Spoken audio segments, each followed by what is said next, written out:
Welcome everyone. We are here today with Hosam and Shahar from Play Snook, the new IDO for Seedify that's gonna take the 6th of September. We appreciate you being here, and we would firstly, I would like to introduce a little bit about Seedify. Seedify is a blockchain innovation hub with a project incubator and launchpad. You can participate in any ADO or in the launchpad if you hold at least 250 funds. Then there will be also some private sales with other projects, and but for that you need to hold at least 10,000 funds. Also, for just to inform Hosam and Shahar, we're gonna record the AMA and then post it on YouTube. If it's that okay, we just keep going. Yeah, all good. Okay, perfect.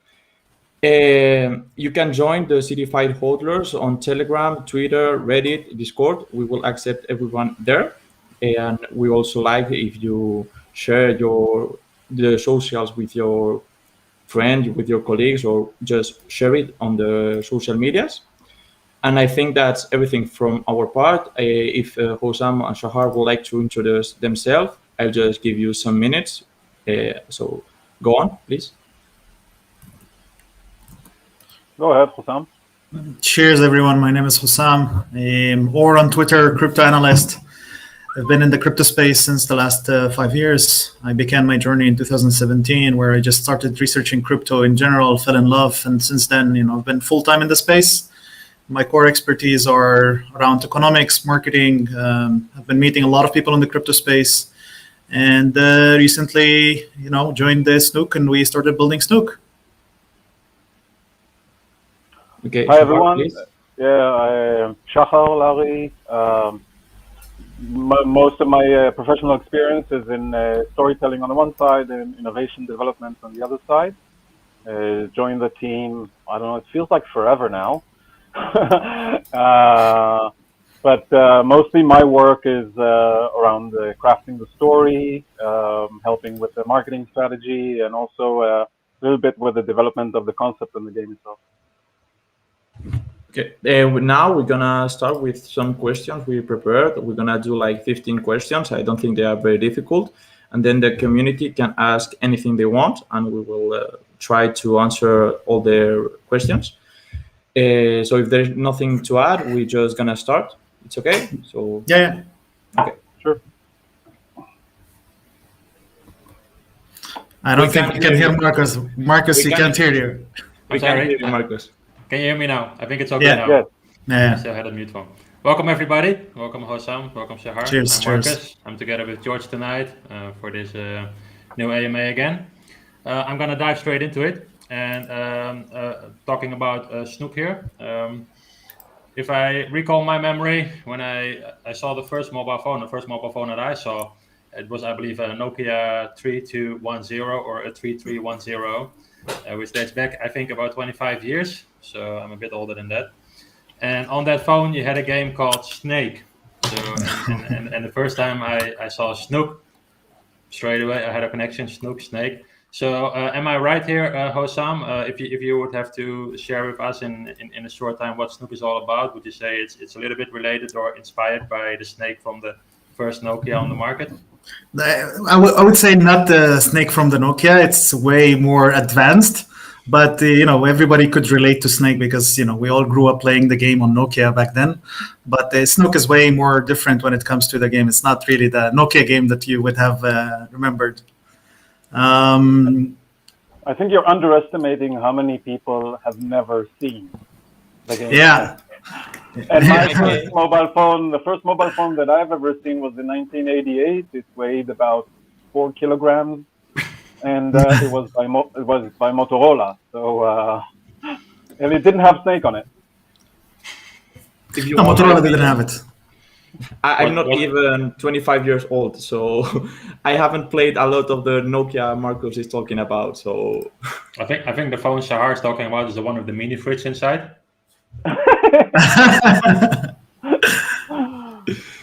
Oh my god. So what is Snook all about? What is Snook, Shahar? I don't know what is Snook. What is Snook, Oh. man?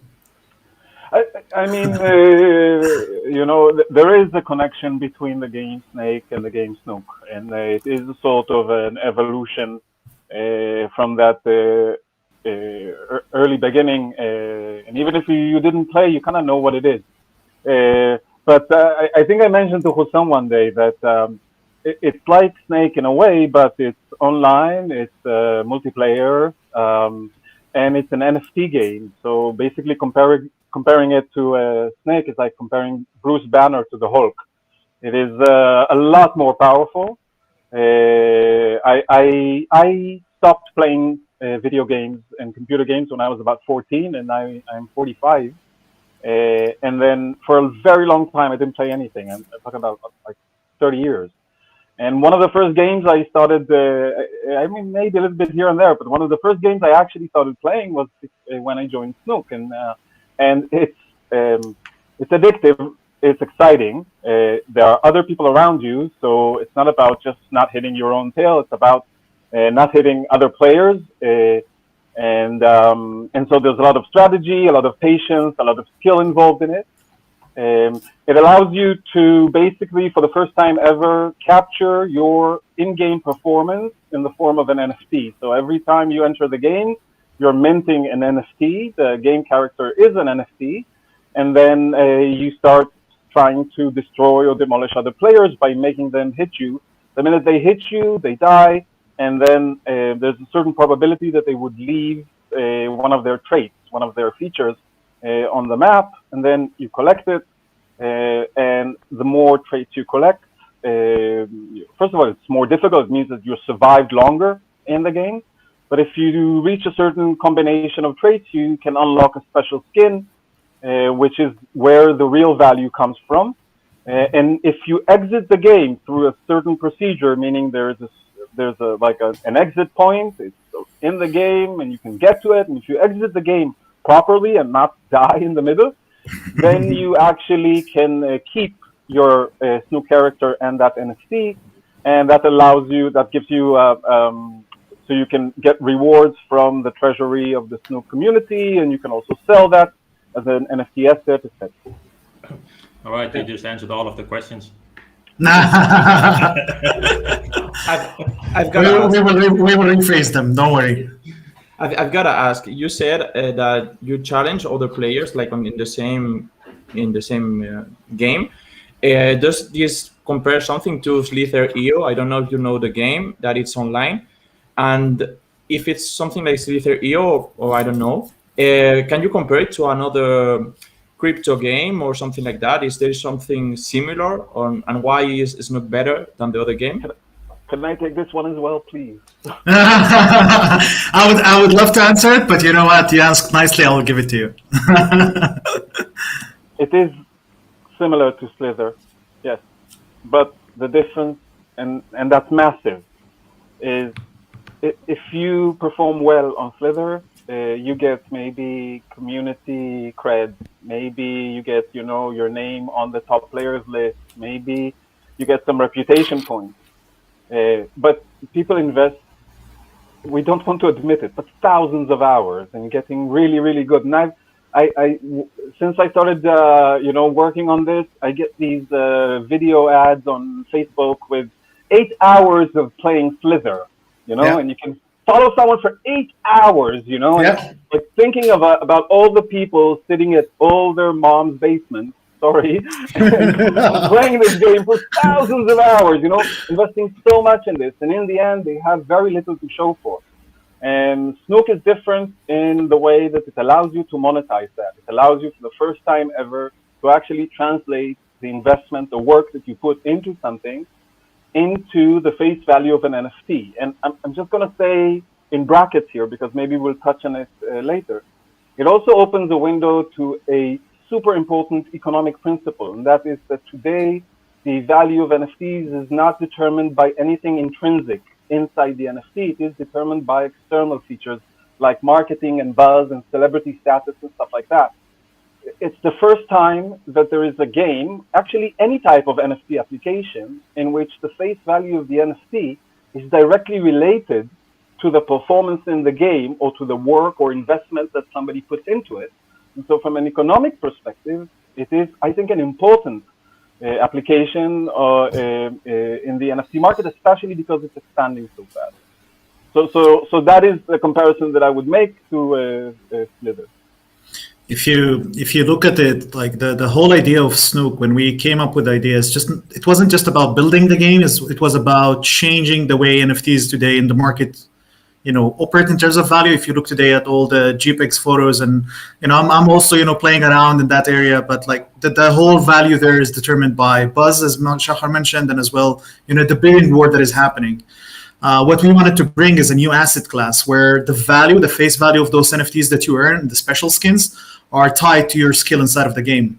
And we started researching how we're going to do this, and then in the end we came up with the concept of Snook, where if you're good at the game, you collect traits, you avoid others from killing you, you exit the game, you try to develop new strategies, you maybe have also team members who's going to play with you, you're going to meet people online, and then you might as well work as a team inside of a game where you find friends, they join you, you play together. Your skill is actually reflected in what you're gonna get out of the game, what you're able to put in terms of effort, what you're putting inside of hours. You might actually see the value of it after that. Compared to other NFTs right now in the market, I'm not saying they're bad, but they're different. We're trying to bring a new asset class to the market. A small question. I just realized I don't have the answer. Are you gonna play like Slither with the mouse, or like Snake with like the keyboard or something like that? Snook is gonna be, you will be able to play with keyboard and with the mouse, whatever you prefer as a player. Okay. I mean, we had two beta testings with our community. One of them was at the 10th and 11th of July. Back then, we didn't have the keyboard available. It was the first time we test with the community, and then we had an open beta testing on the 1st of August where keyboard was actually available. You could play and try. And yesterday we've been testing, the latest version. Everything, is functioning when it comes to using mouse or using keyboard, wherever you're gonna prepare. Some people ask for joystick. It's gonna be funny to say, but we're gonna have to ask Michael about this. But I think joystick would be a fun idea to add as well, because a lot of people ask for it. I bet the pro Slither players that want to play might actually need the joystick support. I do want to add, maybe circle back and add one other thing to the question that you asked before, and that is, and maybe I'm harsher than Hosam, but I don't care. I looked around and with a fresh eye, and I've been looking for quite a while now. I've seen the gamification of NFTs. I've seen games that have NFTs in them.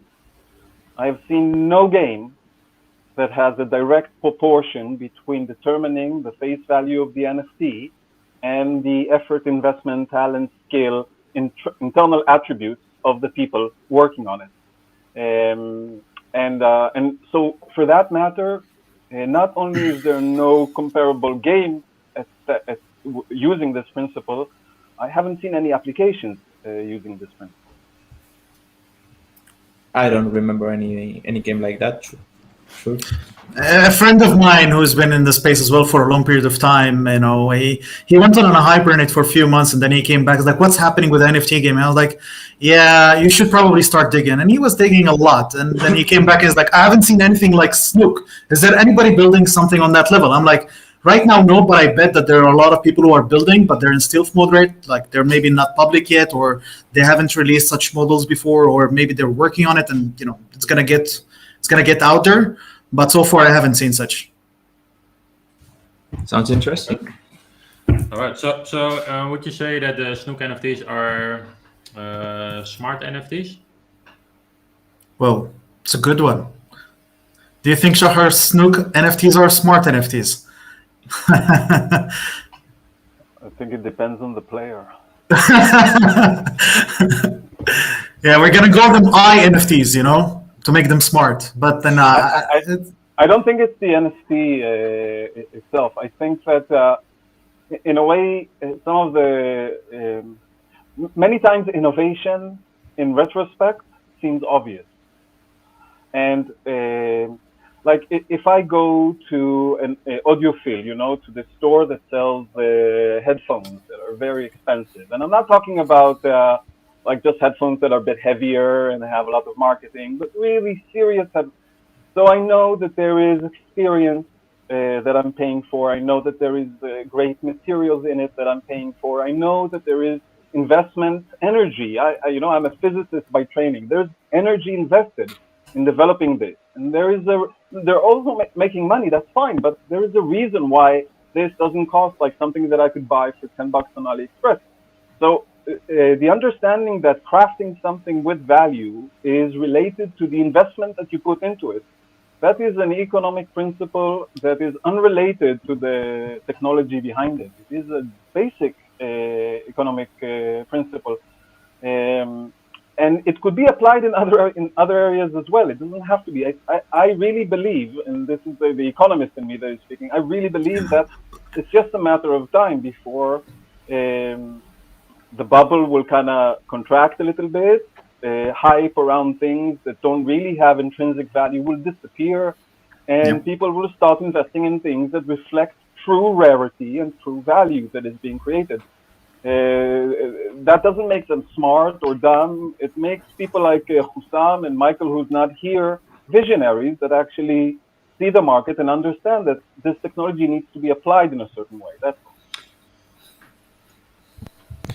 I actually think that's a very good thing what you say, and I think we should have this set up again in about 6 or 12 months from now, and then we look back at what we were discussing 20 minutes in this AMA, and we're gonna reflect back and see how everything developed. Because indeed, I think a lot of people are talking now that the gaming NFT market is a hype, and I'm quite certain that it is a hype at the moment. But Definitely. I think it's only starting to become what it potentially will be. So I'm not talking about hype here. I'm talking about development of the functionality of NFTs in the games and the involvement of the economics, the ownership, and especially also the gameplay. I mean, if you compare blockchain games to non-blockchain games from a gamer perspective, I'm a gamer myself, so I've been playing games for a long time. And then any gamer right now would most likely say, and the blockchain games compared to non-blockchain games is only just starting, because it's nowhere near the quality of non-blockchain games for the graphics and in comparison to the gameplay. I mean, I was, as I mentioned earlier, when we started the conversation, I'm in the space in 2017, 18, like where the first bubble was of the ICOs. I wasn't just from the outside, just tweeting and, buying and trading. I was working with projects from the inside. I was basically consulting and working with projects, trying to, see what's happening. So back then we had, the hype of ICOs where most of these ICOs were new blockchains, but there were no dApps on top of them. And then in this cycle, we saw a lot of dApps, but these dApps started, on Ethereum, where we saw the first push of DeFi. And then after DeFi, we had the bubble burst in DeFi for a few months last year, in the end of the year. And then after that, we started seeing, the gaming NFTs are going up. And then we're now seeing the GPEX are going up. But if I go and compare 2018 to 2017, 18, it was the bubble of blockchains, new blockchains. Everybody was offering, I'm the fastest blockchain, I'm the best blockchain, I have smart contracts and stuff like this. Right now, we're seeing the dApps part, but as well, the blockchains are still, over there developing. They're still, getting better and better.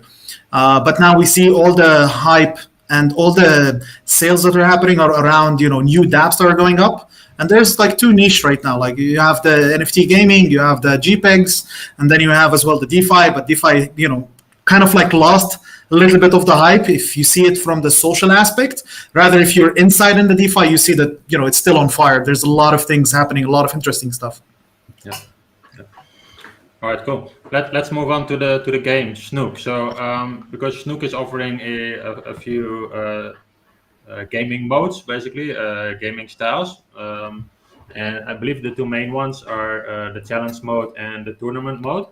So could you explain us a little bit about the challenge mode, what is included in this mode, and what will be the incentive for the player to participate?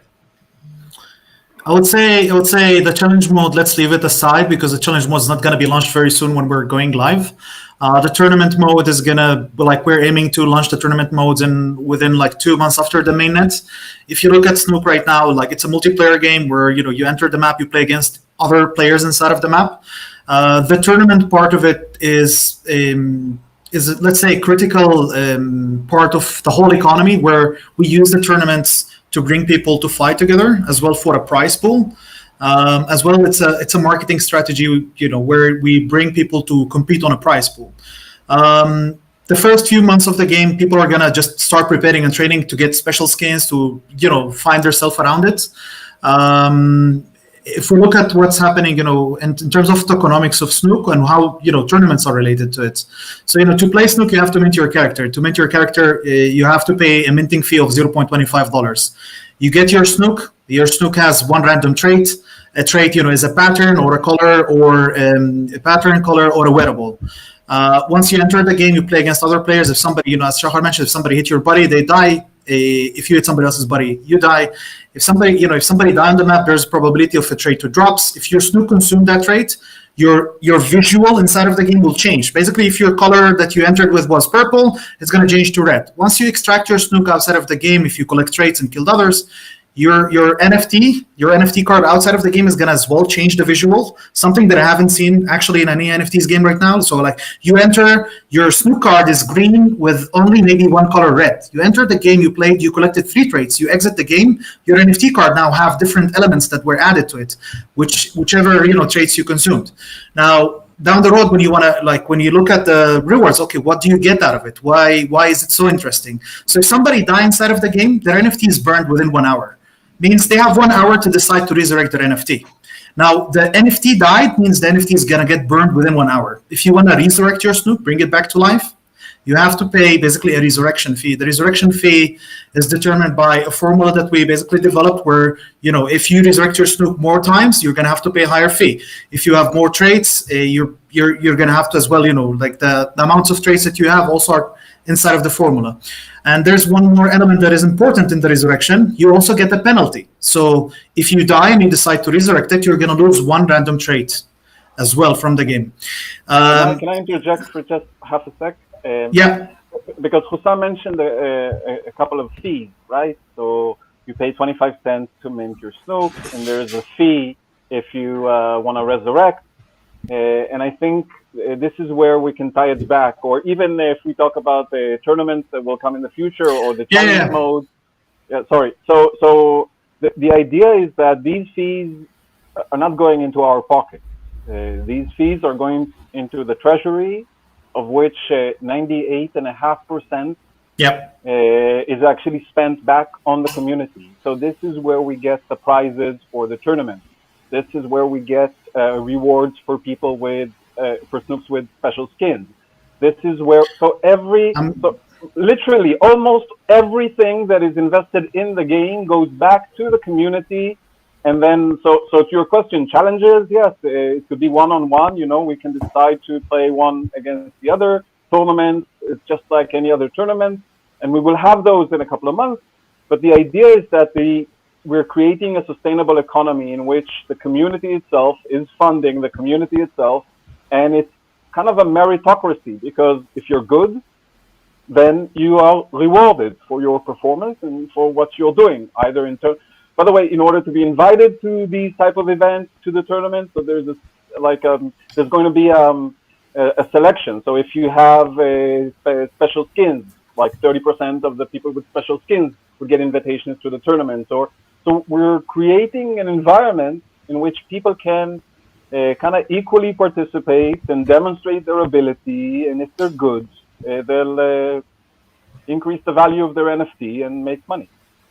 So if you look back at the resurrection fee that I mentioned, if a user pays the resurrection fee, the fee goes to the treasury. And if you look at it from the treasury, we basically allocate a percentage that goes to all the special skin holders once per month. But also we allocate fees from the treasury inside of the tournament's reward. So like what I would say, like when you play Snook, you're gonna have a dashboard, and the dashboard you're gonna see what's the next reward for tournaments, like for the next tournament that is scheduled, what is the allocation that is gonna be available for the special skins. And there is another way that we distribute rewards to the community, which is a staking rewards. So we have as well a different model for staking. It's a single token staking, means you're gonna stake only SNK. You will not need to stake, SNK and another pair where you're gonna be, exposed to impermanent loss. We're gonna as well have that piece, but we approached it for gamers. Gamers, they don't want to deal with impermanent loss and pulling with ETH. That's not very user friendly for people who are not in the crypto space. Imagine sending somebody to QuickSwap for the first time, and they're gonna have to put liquidity there, and I mean that's gonna be hard. So we decided to go with a single staking mode where it's gonna be easier for people to stake and as well participate in the rewards. But guess what? Even in the staking, we have burning. So like we have burning when we enter the game, we have burning in the staking, and we have burning in the NFTs where users who die inside of the game, their NFT could get burned within 1 hour. All of these burning mechanisms, we didn't put them there just because we want to say, oh, we're burning, hey, the price is going up. No, they're part of the model, the economical model, where we actually capture more value inside of the protocol, so we could actually reward and sustain the economy for those who are good inside of the game and want to play for a longer period of time. A quick example on that principle, and then I'll let you ask some more questions and not dominate the call. So if I pay 25 cents with SNK, with the ERC20 token, to mint a Snook and get into the game, I'm actually literally transferring the value from the SNK into the newly minted NFT. So when I'm burning that 25 cents worth of SNK, it's not an anti-inflation mechanism. It is actually a stabilizing mechanism because I've already transferred its value. If I wouldn't burn it, then it's like printing new tokens. So all of the ideas of where do we burn the SNKs are not meant to create scarcity and raise the value. It is all designed exactly in order to make sure that when new value is added, then we count it. But when we're transferring value from one place in the economy to another place in the economy, we don't keep both. Also, you could look at it in a way where, if you mint 10 Snooks, but you don't play, the value has been transferred. This is in the NFTs.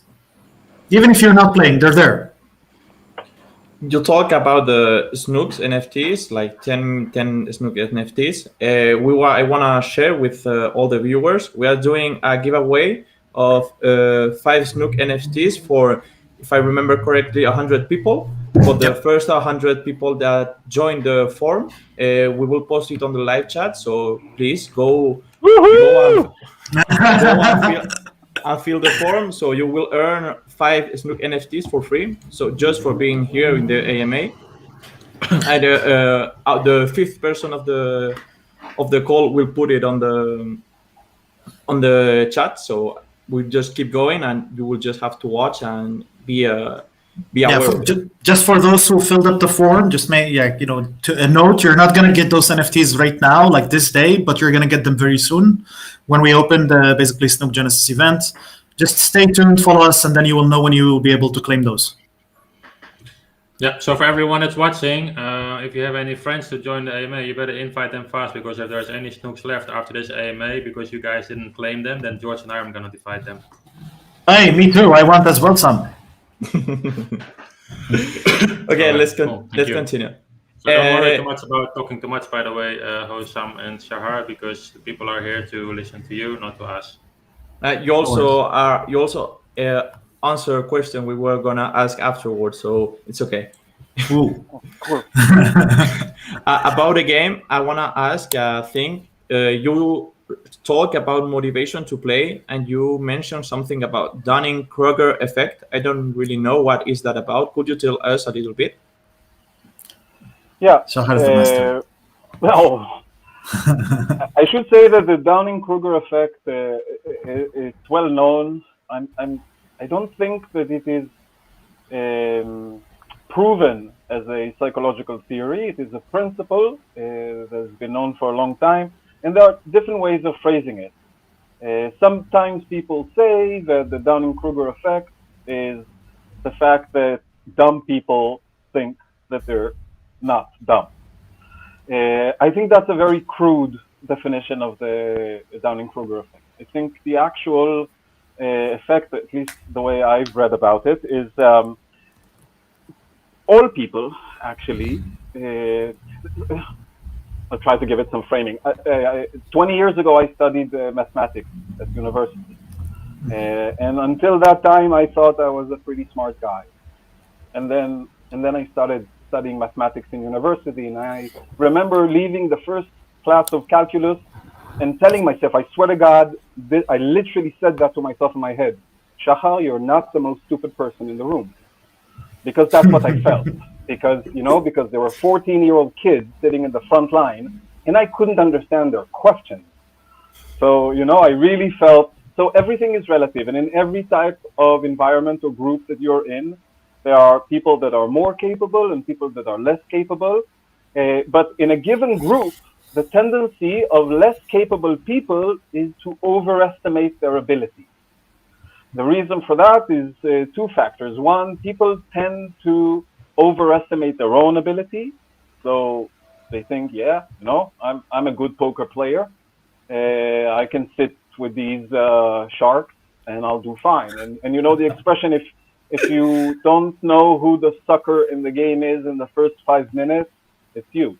So there's a reason for this expression, and there's a reason why people that are not as good as they think actually enter the game. So one thing is that they overestimate their own capability, and the other thing is that they underestimate their opponent's capability. So basically, I would think that I'm better than I am, and I would think that Hussam is not as good as he thinks.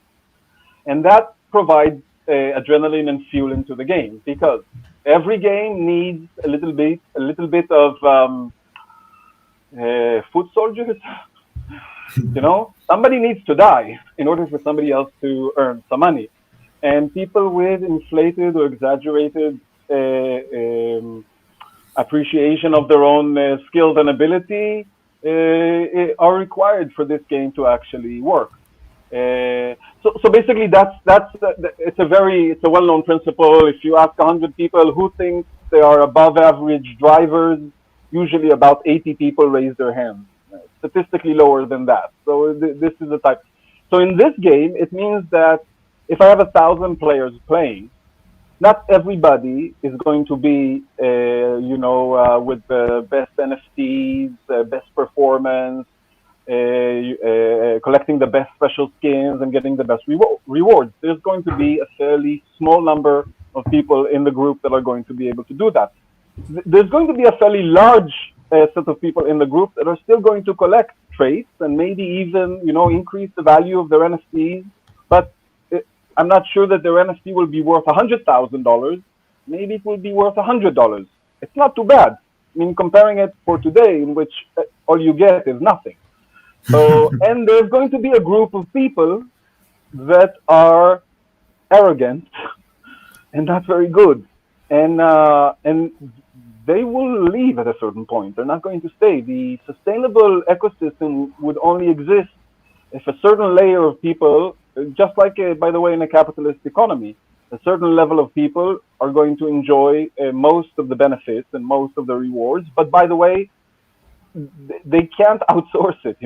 They actually have to be that good, and they actually have to invest that time. And we are rewarding their ability.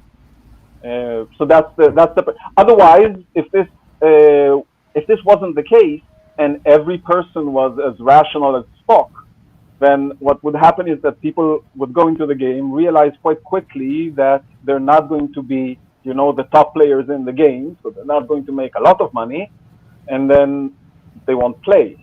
But there's the Dunning-Kruger effect, so they will. I think that's a very nice explanation. Thank you very much for the extensive explanation, because this one I really loved to hear. Thank you for that.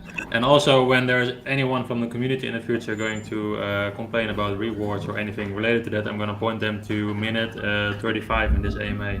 It's definitely worth to listen to that. So to the next one about the NFTs. When you start the game, do you get an NFT, or can they only be purchased in a pre-show or in in another sale, or from the marketplace, or how does it work? And if they are bought or minted or created, or when you make a new account and receive for free, I don't know how that exactly will work. Are there different levels, different rarities, different types, or are they all the same? So when you enter the game, you have to mint your character. So it's not really buying, you're minting, and you pay a minting fee, which is a $0.25. The minting fee is something affordable. We went into that pricing to have a low entry barrier, because if like a lot of games today, you have to spend $1,000 or $2,000 just to be part of the economy, where you don't even know if these NFTs are gonna hold this value when you spend that value in them. So you have to mint your Snook. When you mint your Snook, you get one random trait. The trait that you're getting might be actually rare. It's not a rare as it's defined as rare, but there might be a chance that not a lot of people holding this pattern. It could be a hat. That trait could be a hat. It could be a mask. It could be, it could be a wearable pattern or color. And we don't know how is it going to happen in the beginning. How many people are going to mint Snooks? How many of those Snooks are going to go inside of the game? Because the idea is that somebody let me give you an example. You want to get a Doge special skin. Okay, we've shared those on our Twitter. To get the Doge special skin, you need as well, as you see in the screen, you might need as well to get the glasses. Okay, the glasses are a trait. They're a wearable. To get those, somebody that is playing against you in the map need to have the trait, die in the game, and actually drop that trait in the game. So if, let's assume right now there's nobody who has this, and there's one guy who's holding that trait, him entering the game is going to become a bait. People want to kill them because they want that trait. So actually holding that trait and not selling it could be smart, it could be stupid, because somebody else could go and just now mint 100 Snooks and actually get that trait and enter the game. You can actually, get that trait by minting, and we have sort of like unlimited amount. You can mint as much as possible or as much as you want, but each time you're minting, you're paying $0.25 fee that is swapped to SNK, and SNK is burned. So, if somebody just want to abuse it and mint 1 million, he's going to need a lot of SNK to mint those. So there is as well here the balance with it. So yeah, that's the one piece. Of course, there's one more piece. So if you mint your Snook, you have your Snook. You can, it's in your wallet. You could go and sell it. I don't know if somebody's gonna buy your Snook that you just minted for 0.25 is gonna buy it for $1. That would be crazy. We don't know if that's gonna happen. We're gonna have to see. But you could just go and mint one more Snook for 0.25. Why would you buy it on the secondary market right now? Maybe because nobody has it. Nobody has that specific trade that you're looking on. We don't know. We're going to have to see. But for example, if you entered the game and you collected 5 trades, and then you left the map through the extraction portal, and now you have an NFT, basic NFT with 5 trades. That also can go onto the secondary market where you could sell it. What's the value of it? We're going to have to see. Sorry, I just want to add one thing, because I had a conversation yesterday with my 10-year-old daughter, Ziv, and she's really excited, and she was telling all her friends that I'm working on this game. And of course, they asked her, when can we play? And I had to explain to her that she doesn't have a crypto wallet, so she can't. But when I was explaining the entire principle of it, and the fact that the source of the trait on the game map is only the other Snooks. And so you collect, because when you kill them, you get the trait. And then I explained to her about the special skin or whatever, and said, okay, now you can exit the game and you have this NFT. So she asked me, why would you ever want to go back into the game with your special skin? Because it doesn't change your ability in the game, and somebody, may kill you, and then you lose your...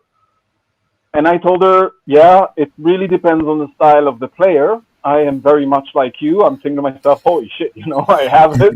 I'm not putting it back in, because some noob can accidentally kill me, and I lose everything that I invested. But then I explained to her, you can actually go and sell that Snook, or you can keep it. And I told her, if you keep it, you get rewards from the treasury. So it's like rent. So now she asked, so what's better, to keep it or to sell it? And I said, that's a really interesting question, economically, again. Because so if a lot of people start playing Snook, if the economy of Snook is going to expand and grow because a lot of people are going to play it, the treasury is going to get bigger. And if the treasury is going to get bigger, then the rewards are proportional, because like if if the four of us have special skins, only the four of us, and there's $1,000 in the treasury, and we're deciding to allocate 40% of that for rewards, so that's like $100. So maybe Hussam has the most rare special skin, so he's going to get $200, and then I'm going to get 50, and then two of you are going to get 100 each. So, but if that treasury has $1 million in it, that's a lot more money. So now you start asking yourself, should I sell my NFT now? Because if I sell my NFT to you, then you can hold it, and maybe, I'll charge you $10,000 for it, because you're thinking the economy is going to grow, I'm going to get the reward that's going to pay for that $10,000. So now it becomes a question of how fast is the economy growing, how strong is the game growing. If you're inside and you have a special skin, you become a recruiter because it gives you added value if more people start entering and playing the game. So the entire thing is tied together, and the question is, should I kind of rent my apartment or sell it now, or maybe the value will grow? It's the same question for that NFT. Should I keep it? Apropos the name of this group, should I hold that NFT, or should I and keep getting rent and not sell it to anyone, and what's the premium that I'm going to ask for selling it? And the truth is, Niels Bohr, the famous quantum physics physicist, once said, prediction is very difficult, especially about the future. So, Marcus, to your question, what will happen in 6 to 12 months? Yeah, I don't know. But it's like an amazing experiment. I'm dying to see what will happen. Look at it like this. Okay, there are, we're going to launch with between 40 to 50 special skins. Very soon when we're opening the game, and you have to collect the right combination of traits to get one of those special skins. Of course, you don't know what that is, and you don't know what the combination is. Nobody knows. People are gonna probably build their own cheats or build their own websites or build their own data to share with others, so people could know what the combinations you need to get something. But if you look at it, and you're talking about we shared 5 of those publicly, or 6. If somebody's gonna go and dig up all our Twitter, we tweeted a lot since we started, you might find some of those special skins. Now, if you get one of those that nobody has, and you're the only one holding it, and nobody has it yet, it doesn't mean that nobody's gonna get it in the future. But the question is, how long is it going to take until somebody else is going to get the Doge special skin, or the Eldritch, or other of those that we have designed? Some of them, we shared actually, let's say a moderate ones. There are some crazy special skins over there. I've been looking at the designs, and it's just beautiful. You can see the excitement on me, because I've been in this since the scratch. When we started writing the draft of the whole project, and seeing how things develop into those special skins and the new designs that we're having. Some of those are crazy. It's not about now I'm going to be the party pooper. It's not even about the design. There could be one that is a really ugly special skin, but it's simply very difficult to get. Very few people are going to get it, because the combination is of more traits, and you have to work. And if you have it, it literally means that you performed in the game better than anyone else in order to get it. So it is a reflection of the investment that you did in the game. And then actually, Shahar mentioned the premium that you might put on your special skin. So, you're playing, right? Before you got to a special skin, you probably maybe died inside of the game 2 times or 3 times. And you resurrected that Snook because you had maybe 10 traits, 15 traits, 16 traits, I don't know how many. And each time you resurrected, you paid a fee. The fees that you paid until you got to a special skin, you're going to price them in before you sell your Snook, if you're going to sell it. So that's also one way where people are going to start thinking, okay, how do I price my special skin?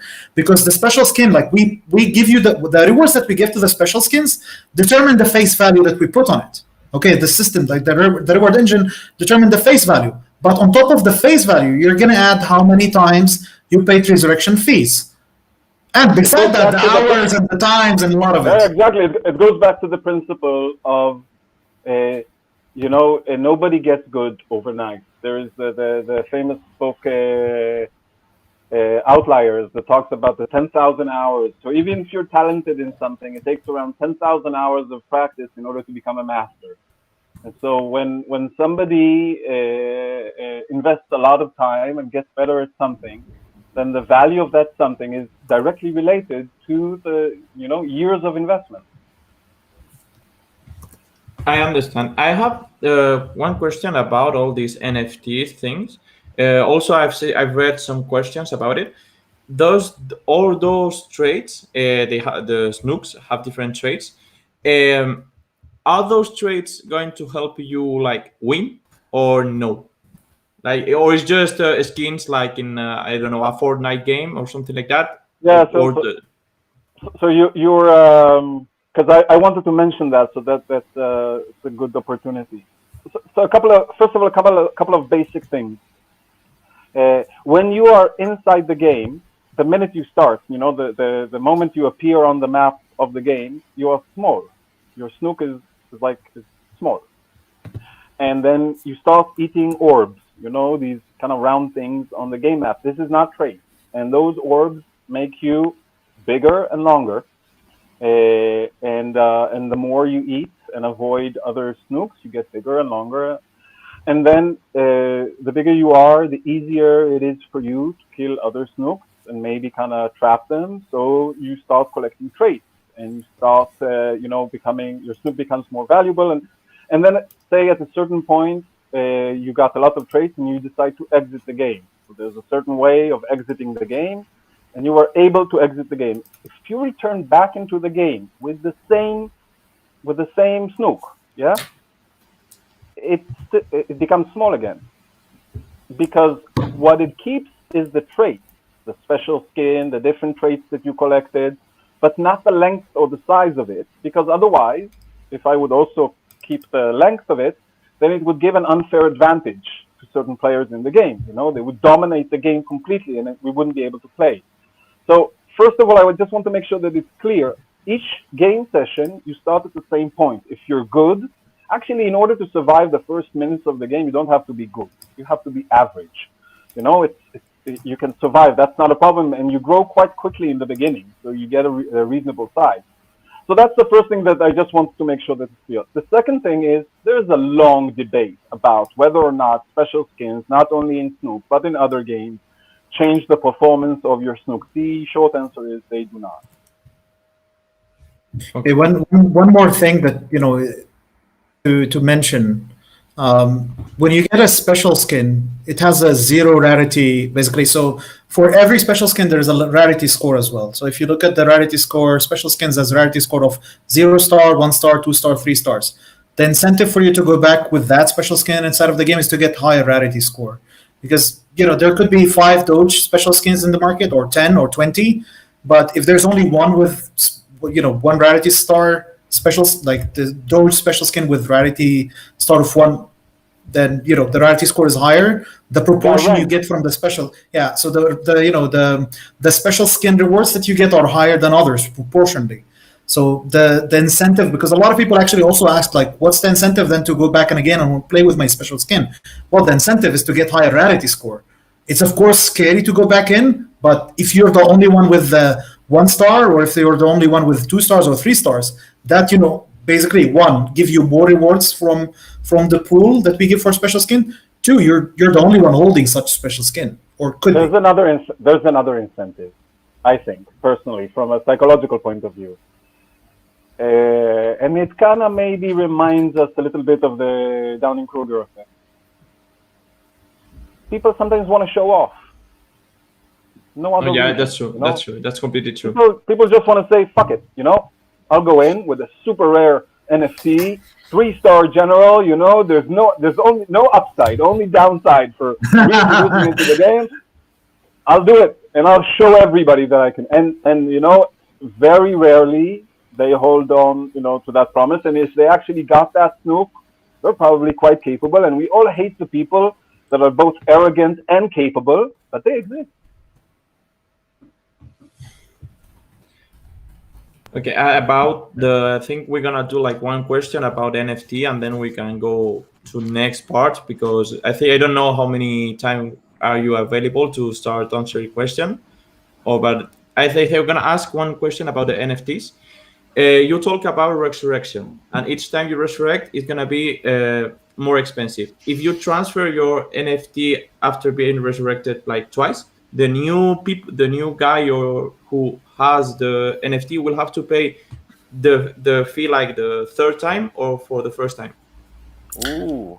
Very good question. Yeah. Well, the stats of everything that you do inside of the game are recorded in your NFT. So even if when you transfer your NFT, or if like you sold it, you cannot bypass it because the data is stored on that NFT. So when you actually check how many times you resurrected it, it's in your NFT. We don't check the wallet; we check the NFT itself. Because I can see people generating another persona and selling it to themselves in order to bypass. Yeah. And I don't think that's going to happen. But it's like selling a car. You can have two cars, they're both 5 years old, but one had 3 owners and one had 1 owner. So the one that had 3 owners is worth less than the one that had 1 owner. Yep. And that's why they keep records of that. So, and by the way, the cost that you pay for the resurrection is not only in the SNK, in the token. The cost is also in the number of traits that you pay for it. Because when you resurrect it, you do not get the identical Snook. You get that Snook minus 1 trait. The first time you do it, 2 traits. The second time you do it, 3 traits. So this is not something that you can do sustainably over time because it will dilute the value that was in the NFT. It also means that there is a lot of upside for collecting as many traits as you can, even if you have a special skin and you're continuing to collect traits. Because then it's like fuel, you know. If you need to resurrect, then you have enough traits to kind of pay and lose. Like for the trait that you're losing, can you choose the trait, or will it be randomly picked from your inventory? Random. Yes, it's random. Okay. This game is like the essence of all of the things that annoyed a specific person in other games, and he decided to fix them. That's exactly what is how Snook was designed. A gamer that went through a lot of games and every time got pissed off because of a feature, and he said, "I'm going to make a game, and that's going to be fair." Yeah. So when you talk about those traits, because I believe I read somewhere that those traits can be, if you have a skin trait, I believe you can combine 2 traits into becoming a skin. How is that going to work? So you don't combine. The idea is this.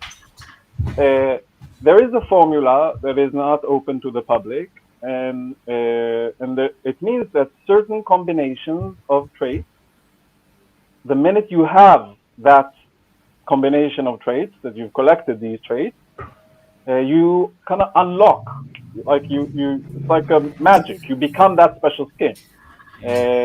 You don't know what this combination is, although we believe that the community will be able to reverse engineer it quite quickly after a few months of playing. And we're fine with it. It's not, but at least for now, the players will be in the dark. You will be like, I would say, there'll be no discrimination. You would want to pick up any traits that you can, and then suddenly, you know, you will unlock. Now, that's why Hosman said before, some special skins are rarer than others because, say, one special skin could have like, I don't know, a 10 trait combination, and another one could have like a 50 trait combination. And since the distribution of traits in the game map only comes from Snook, and since Snooks, when they're being minted, receive a random trait out of the, I don't know, 27 traits that we have, theoretically speaking, all traits are supposed to be, you know, evenly distributed in the game. Just imagine that I'm a Snook, okay? This is a trait, my beard is a trait, my t-shirt is a trait. To get me as a Snook, you have to collect these. It doesn't matter if you collect them in the right direction, or you get first the t-shirt, then you get the headphones. You have to, get the total combination. When you're sorry, that there's an evolution of beards in the pictures. Beard, and then I looked at the. Sorry, I got this. Yeah, so like when you're playing inside of the map, if you already collected that combination, your Snook inside of the map is gonna turn to a special skin. You're gonna notice it. You're gonna definitely notice it. Like we have the video on our website where you could see that the Snook consumed one trait and it became a superhero sort of. But if that's what's gonna happen inside of the game. If you actually collect the right combination of traits, The Snook, while you are in the map, is going to become a special skin. And guess what? People are going to hunt you. So you're going to have to get that and run. Because if somebody sees that you have a special skin, they're going to just probably try to attack you. And that's also why the extraction points change place all the time. Yeah. Because in the rim of the game, at the edge of the game, there is going to be an extraction point, and it keeps on moving.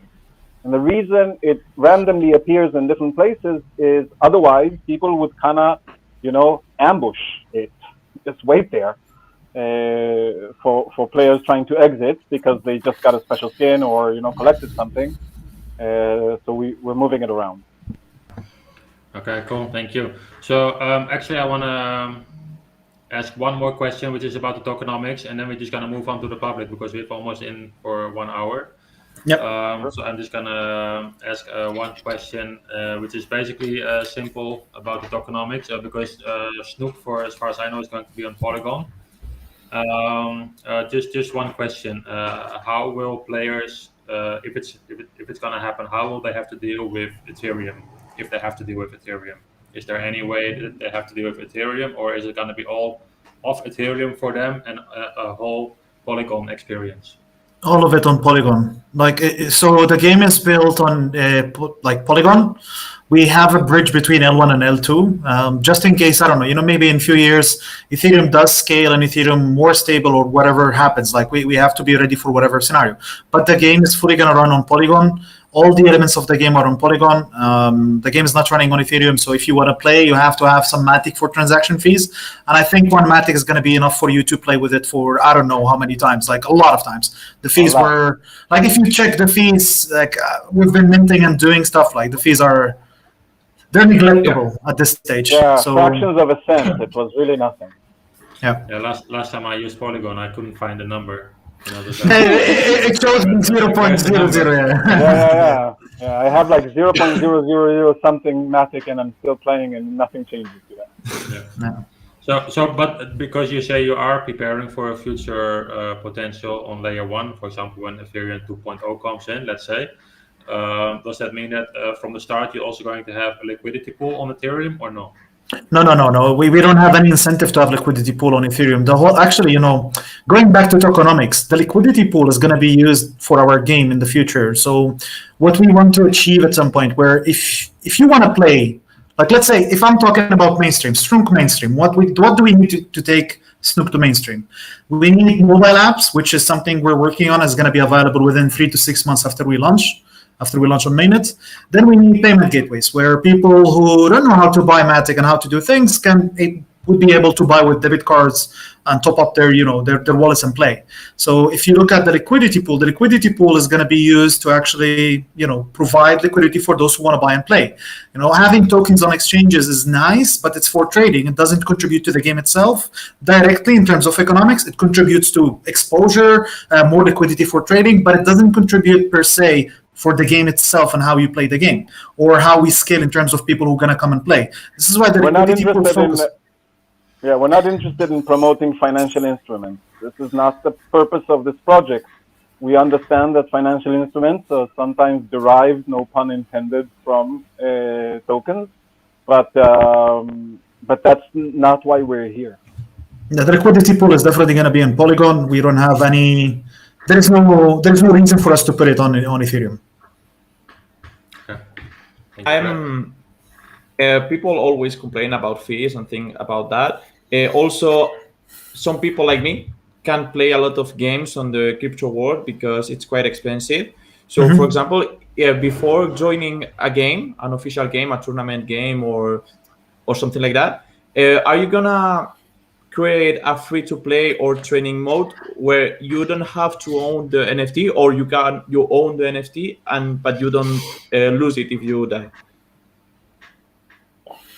It's a good question. That's not for us to decide. I think we're gonna have to discuss that with Michael if we're gonna have some training mode, but I don't think it's planned though. Let me suggest an answer for that, but it's not a formal one. Yeah, it's an informal one. There are certain types of. I like to snowboard. I really enjoy snowboarding, and I also ski. And I always thought myself, the difference between snowboarding and skiing is that skiing is quite easy to be okay, but very difficult to get really, really good. And snowboarding, it's really difficult to become okay, but once you're okay, you can advance really, really quickly. And I think my experience with Snook is that it's more like skiing. There's almost zero training required, really. If you spend more than 4 times 25 cents on, getting okay in the game and being able to hold your own for a little bit, enough for you to train on it, then you're doing something wrong. It is a very, very easy game to play. It comes from the IO game type of game, sort of a casual type game, and it's not supposed to be hard, and it's not hard. So in my personal opinion, there's just not going to be a need for that. The cost of practice is very low. Well, okay, I just realized we didn't ask anything about this. You told that it's gonna cost 25 cents each minting each NFTs. Are we gonna pay that on USDC or on the token of Snook?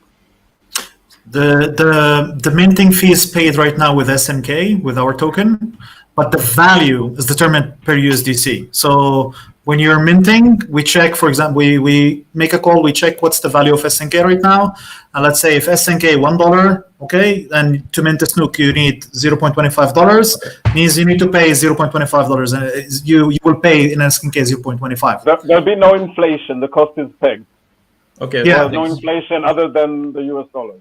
The idea is as well, tokenomics-wise, if we say it is the reverse side, it wouldn't work. There were such games or such projects in 2017-18, but you have to actually put the value in something stable, the way you determine, so the constant entry for the game is stable. Like if we say it's 0.25 SNK and then SNK for whatever reason goes up, then the 0.25 is $50. It doesn't make sense. This is why we had to put a way to determine the value as a constant price. It is an interesting question. What would happen if the dollar suddenly becomes an unstable fiat? That's a possibility. No problem. We can switch it to DAI. It's not a problem. That's a possibility. I'm just saying that what determines the cost of entering the game is the stability and not necessarily the token, fungible, non-fungible fiat or non-fiat that is behind it. Okay, let me just answer this with a killer part. There's a lot of DeFi subscription model websites where you actually plug your wallet and you can see all your history transactions, and they ask you to put 1,000 tokens. Now the 1,000 tokens one time were $250. I went on one of those tools recently. The $1,000, the 1,000 tokens are now like around $15,000. I'm like, guys, what's happening? I cannot even use this tool. It was cheap. Right now, I cannot even use it. They're like, yeah, we need to update it. But you know what's the problem? We need to upgrade all our contracts. I'm like, okay, so when is that going to happen? We're working on it. So it killed their product.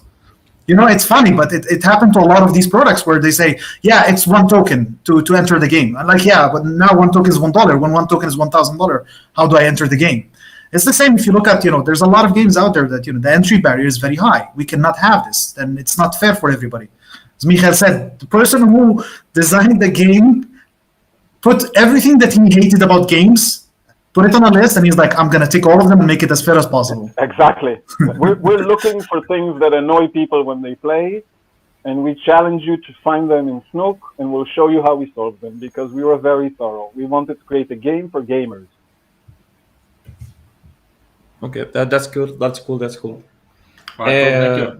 Let's switch to the community questions for now, because we've spent 1 hour for the questions here. So I just saw somebody writing sustainable biomass program. We should add that to the list for some. It's awesome. SBP. Sustainable biomass program. I love it. Community questions. The last two ones were community questions, by the way. Yeah, by the way, there's not going to be joystick. I got a ping by Michael. He said, no joystick. So if you really want a joystick, tag him. I know him, not me. I don't know if we can have a joystick, actually. Yeah. All right. When there's any community questions, please pop it up on the screen. I don't what. Sorry. Oh. Okay, I'm gonna ask the next question. What are the benefits of long-term token holders or incentives for new users? That's a community question that someone asked, so I'm just asking the way they ask. I can try and respond to that. As we said before, the purpose of holding the SNK token is not for financial speculation, but for actually using it inside the ecosystem. However, each to his own. If somebody believes in the game, like I do, and thinks that more people are going to join the game and the value of SNK is going to go up, and he wants to hold it as a financial instrument, it's the same way that somebody invests in buying real estate or any other type of financial instrument. We are not designing a financial. We're not a financial enterprise. We are a game. I mean, I cannot give any type of advice to that because I believe news flow and I don't think we can predict the future. Incentive for new users. Well, Fun. fun. Most of it fun. If you want to get that special skin, if you see that special skin and you're like, I want that one, you're gonna have to spend time playing to get it. No, but there's also the very basic incentive, and that is, and it makes sense if you really think about it. Like, if we play a game today, we are investing a lot of time and effort and skill and ability and talent and, blood, sweat, and tears, and we're getting nothing back. Why not monetize some of that, energy invested? Yep. I mean, that's a very, for me, it made super, it made sense really clearly at the beginning. And I think there'll be a time in which it will become obvious.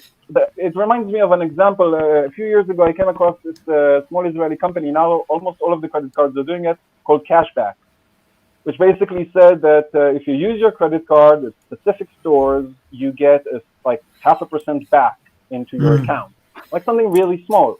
And what they were monetizing was amazing. They, like, every part of the value chain has been monetized. The manufacturer, the distributor, the wholesaler, the retailer, everybody takes a piece in the value chain. The only person that doesn't is the buyer. And what he's doing is making a decision because he's choosing this brand or this store over another store. And that decision creates value in the value chain. And Cashback said, okay, we're gonna give you a part of that value because you made that decision. And I think it's just a matter of time in which, when people invest effort in something that adds value to that something, they should get some of that value back. That's a thing that not most of the games on the crypto space and even on the real Steam games doesn't do. That I really like that vision of the game from your part, to be honest. I will tell you something more. It used to be that there was a deal struck between me and whomever gave me Candy Crush, the game, the mobile game. And the deal was this. They will provide me entertainment when I'm in the bathroom, and I would provide them all of my data. That was the deal. They get access to my data, and I get some casual playing. Man. And for a long time, that deal worked out quite well. But I hear more and more voices that are saying, my data is far more valuable, and that deal does not make sense anymore. And my daughters, when they download applications, they already know that they have to go to the app permissions before they come to me. Because I always go to the app permissions, and I always look if they're asking for permissions that are irrelevant to that application. Because they can, and I try to avoid it. And recently, one of Israel's biggest banks, I looked at their online wallet, their mobile wallet, and they changed their permissions. They reduced. It used to be like they asked you for everything, and now they reduced it to something really, really small because there is more and more opposition to this deal.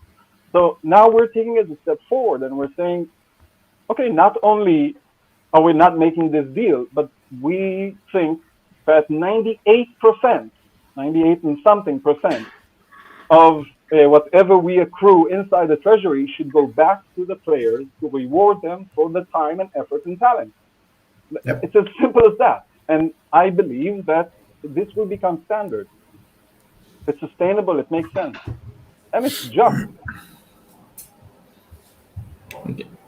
Okay, we have like 2 or 3 more questions to ask from the community. Will the game be on mobile devices? As I mentioned, within 3 to 6 months time frame after we launch, yes. Okay. I'm not telling what SBT. Could be even earlier. I don't know. Like Michael is always surprising us with stuff, delivered way earlier than scheduled. But if he hears me right now, he's gonna be like, no, don't. Okay, Marcos, you want to ask the next question, or I just go ahead? You just take the next one. That's okay. I'm listening. Okay, a lot of people worry about for what will happen in 5 years. Mm-hmm. A lot of games get lost in time because they are old or boring. Do you have something prepared to create a new patch or something new for each year or something that ensure that people keep playing the game? Okay, this is gonna split into 2 because I see Shahar, is moving uncomfortable because there's something that they're working on and I don't know about and they're not telling me because it's a surprise because I need to stay focused on things right now. But of course, so if you look at the special skins, we're going to be adding more special skins over time. So that's going to keep the game refreshed. In terms of what we're doing right now, if you look at the treasury in the early days, I'm going to touch base on something very small and how the tokenomics are going to develop over time. This is something that I haven't shared a lot publicly. I specifically, because I'm the one tweeting most of the time. If you look at the treasury right now of Snook, it's built off SNK. What we want to do in the future is diversify the treasury into different assets. But then how do we diversify the treasury into different assets? It could be into enrolling different business models like, monetizing the game with advertisements, but not advertisements in a way that what you see in the games, but rather work with other DAOs. So let's take, take Hashmask DAO or other DAOs that exist in the market. The GPEX don't have any utility these days, right? If you want to give them more utility, or let's say they have utility, but you want to inject them more utility, we could take the art, somehow create a special skin for that specific art, or implement it in the map, where if we do this, the DAO that is actually wanna get a special skin, let's say Hashmask DAO want us right now to design a Snook special skin dedicated for Hashmask. We can do it for a fee. That fee could be paid in a stable coin, but if it's paid into the treasury. And if it's paid to the treasury, it means it goes back to the community. So there's this piece of things that could impact. But when you talk about what happens in 5 years for the game, that piece I think I'm going to leave it for Shahar if you want to talk more further about it. At the end of the 19th century, there is a famous quote by the head of the patent office in the United States who basically said something like, we're going to run out of patents because everything that needs to be invented has been invented. And he was famously wrong. The head of IBM said around 1950s that he sees the market for computers, like 5 computers for the entire world. I think the innovation has proven once, time and time again, that there is no limit to the number of iterations and how games can change. And Hosam gave a few examples, and there are many, many, many more. And I think even the strength of Snook is the fact that it is fundamentally a simple game. But if you think of evolution, for example, or the DNA, there are 4 molecules that are creating the entire diversity of life that we see around us, and the combination of different elements could generate really an endless amount, types of developments in this game. However, the second point that I want to make, I think, is more important, and that is, I don't really care if 30 years from now, my grandchildren would play with another version of Snook that have survived 30 years, or even if it didn't even change, but they kind of, they grow into it. Like, some people grow into games that are, I don't care about that at all. What I care is that Snook is defining some basic principles in economics, and is implementing basic principles, sustainable principles in economics. And we started this conversation talking about, we didn't really mention, but Hosam said bubble, and I think Marcus also said, and I always think to myself, it's not a bubble really, because when a bubble bursts, nothing is left. What actually happens with these, kind of inflationary and then reduction, like quick reduction, is like, for me, it's more like a nova or supernova. It's like something expands and then it ejects almost everything else, but there is still a core in the center. And Snook is trying to be that core. It's trying to be the type of project that will drive NFT forward. Because NFT, it's not new. It's new electronically, but it's part of human trade, and it has been part of human trade for, since humans were here. It is the ability to, trade non-fungible things. It is basically barter. It's true that we recognize the value of those NFTs with the metrics of fungible tokens, but that doesn't matter. The point of it is that when people transact, when people, if I want to give something to Marcus or he wants to give something to me, then we will use NFTs, and that will become a significant part of global economy. And if that becomes a significant part in global economy, there will be other games that will be as fun as Snook, and will, fix all of the things that we didn't think about, and build on better networks, and, transact faster and allow for more things. But we will continue on this line. For us, this is a stepping stone, and we want to move forward and create an ecosystem of games, applications, all of them designed to have a proportion or relationship between the value of the thing itself and the face value. So we don't sell something that is worthless for too much, and that's the hype, and that's the inflation, and that's the bubble, but there is a relationship. Then above that, yes, people can speculate. One person will think that the market will go up and will want to pay a premium for that. Yeah, that's fine. That's economy. Absolutely right. Thank you. Thank you. I really, as soon as you start talking, I become silent. I want to hear as much as I can. So it's very inspiring, and I think everyone will agree with me about that one. I think I'm gonna listen this one back a few times as well. I'm easily reachable. You can always. I like talking. No. There's work to do. You know that there was a philosophical. No, not again. There was a philosophical group of a group of philosophers in the Islamic Golden Age in the 12th, 13th century, and I think they were called the Mutkalimun, which is the talkers, the people that talk. Okay. So I mean, talking is good. Yeah, I like talking. Yeah, why not? Philosophy. Yeah. Okay, we can add to that, because I believe the Chinese believe in ancestry is that the less you move, the more relaxed you are, the less your heart moves, the longer you live. So if you're really calm, stop moving. I would assume less talking. What he was talking about. I can quote from a movie that I really like. The light that burns twice as bright burns half the time, and you, my friend, have burned so very bright. You have a lot of quotes and a lot of. Let's see if the community knows what the movie is, and then maybe I'll tell them what SBP is. Thank you very much. So yeah, I think the NFTs in general, like you also explained what we discussed before. So the NFT, the whole world is developing.